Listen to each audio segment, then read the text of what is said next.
We have reports from Paris that Diana, Princess of Wales, has been killed in a car accident, and that her partner, Dodi Fayed, has also been killed.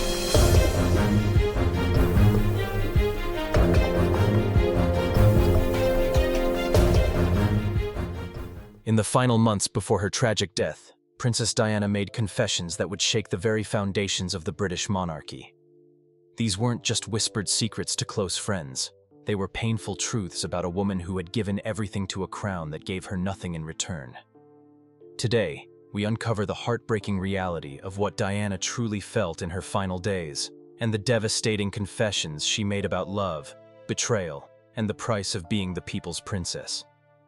In the final months before her tragic death, Princess Diana made confessions that would shake the very foundations of the British monarchy. These weren't just whispered secrets to close friends. They were painful truths about a woman who had given everything to a crown that gave her nothing in return. Today, we uncover the heartbreaking reality of what Diana truly felt in her final days, and the devastating confessions she made about love, betrayal, and the price of being the people's princess. When Lady Diana Spencer walked down the aisle of St. Paul's Cathedral on July 29, 1981, the world watched what seemed like the perfect fairy tale wedding. At just 20 years old, Diana believed she was marrying for love. She had dreams of a partnership built on mutual respect, affection, and genuine care. But even before their honeymoon ended, Diana began to realize that her fairy tale was nothing more than an elaborate performance for the public. In her most candid moments with trusted confidants, Diana revealed the crushing disappointment she felt during those early days of marriage. She had expected warmth, conversation, and emotional intimacy with her new husband. Instead, she found herself married to a man whose heart belonged elsewhere. The young princess discovered that she had been chosen not for who she was, but for who she could appear to be. The perfect royal bride who would produce heirs and maintain the monarchy's image. Diana's confession about those early days was particularly heartbreaking. She described feeling like she was performing in a play where everyone knew their lines except her. While the public saw glamorous appearances and royal duties, Diana was experiencing profound loneliness within the very relationship that was supposed to bring her the greatest joy. Perhaps the most devastating aspect of Diana's confessions centered around her awareness of Camilla Parker Bowles's continued presence in Charles's life. Diana wasn't naive. She understood from early in their marriage that she was competing with a ghost from Charles's past. But what made this situation truly heartbreaking was how Diana tried, again and again, to win her husband's genuine affection. In her private moments, Diana revealed the lengths she went to in attempting to connect with Charles. She tried to understand his interests, from architecture to gardening. She attempted to engage him in conversations about his passions, hoping to find common ground. She even tried to accept Camilla's presence, thinking that perhaps if she could be understanding and mature about the situation, Charles might eventually choose their marriage over his past. But Diana's most painful confession was about the moment she realized her efforts were futile. She described the crushing realization that no matter how hard she tried, how perfectly she performed her royal duties, or how much love she showed, she would always be second choice. The knowledge that she was essentially filling a role that Charles wished belonged to someone else became a constant source of pain. One of Diana's most poignant confessions involved the stark contrast between her public image and private reality. As she became increasingly beloved by the public, earning the title People's Princess, her personal life became increasingly isolated and painful. Diana revealed that sometimes the cheering crowds and public adoration made her private struggles even more difficult to bear. She confessed to feeling like she was living a double life, smiling and waving for cameras while dying inside. The public saw a confident, glamorous princess who seemed to have everything. But Diana revealed that she often returned to Kensington Palace feeling emptier than ever, knowing that the love and admiration she received from strangers couldn't fill the void left by her husband's emotional absence. Diana's confession about this period revealed a woman who was grateful for public support, but also felt trapped by it. She couldn't express her true feelings without damaging the monarchy, yet keeping those feelings inside was slowly destroying her mental health. When Diana spoke about her sons, William and Harry, her confessions took on a different tone entirely.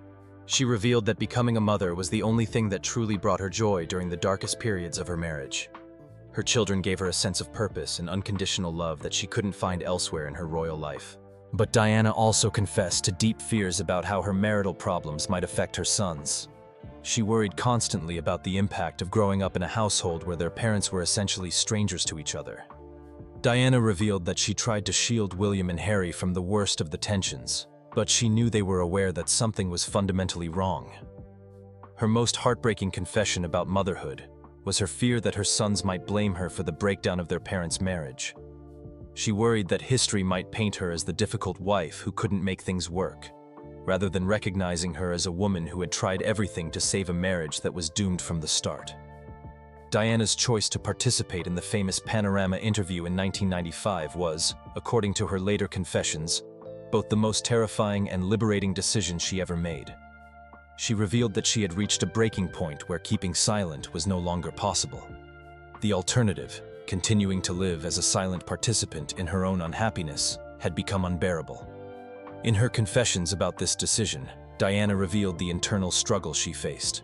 She knew that speaking publicly about her marriage would have consequences for the monarchy, for her children, and for her own future. But she also felt that she owed it to herself, and to the public who had supported her, to tell the truth about what life was really like behind palace walls. Diana confessed that she didn't speak out for revenge, but for validation. She needed the world to understand that her pain was real, that her marriage had failed not because of her inadequacy, but because of circumstances beyond her control. In her final years, Diana's confessions revealed a woman who was finally beginning to discover who she was outside of her role as Charles's wife.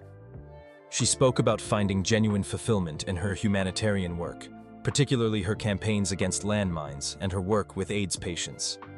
These causes gave her a sense of purpose that royal ceremonies and state dinners never could.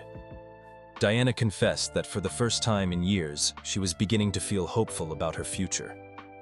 She spoke about the possibility of finding genuine love with someone who would value her for herself, not for her title or her potential as a royal bride. She revealed dreams of a quieter life, where she could focus on her children and her charitable work without the constant scrutiny and criticism.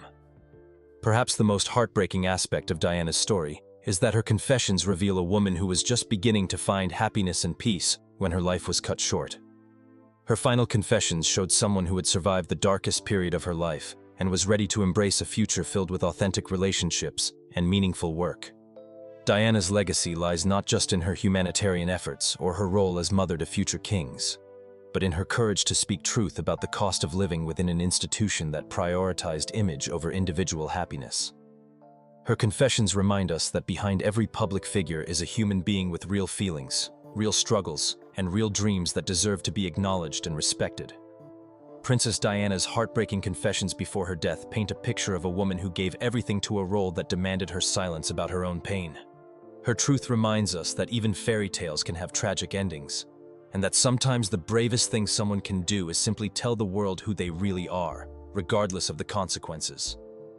Diana's confessions continue to resonate because they represent every person who has ever felt trapped in a life that looks perfect from the outside but feels empty within.